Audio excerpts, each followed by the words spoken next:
isinulat niya ang kanyang pag-ibig sa buhangin. Romantikong sorpresa mula kay Ken Yaman. Matagal nang na-inlove si Yaman sa aktres na si Ozday Girl, na gumawa ng pangalan sa karakter na ginampanan niya sa TV series na ginampanan niya.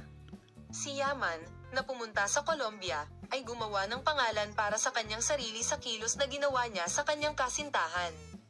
Ang mga post ni na Ken Yaman at Ozday Girl, na nagsimula ng bagong pag-ibig noong Agosto, ay patuloy na nasa agenda. Ang mag-asawang aktres, na may dalang listahan ng mga tao sa social media, ay nagbabahagi din ng kanilang mga post ng pag-ibig sa kanilang mga taga-subaybay paminsan-minsan.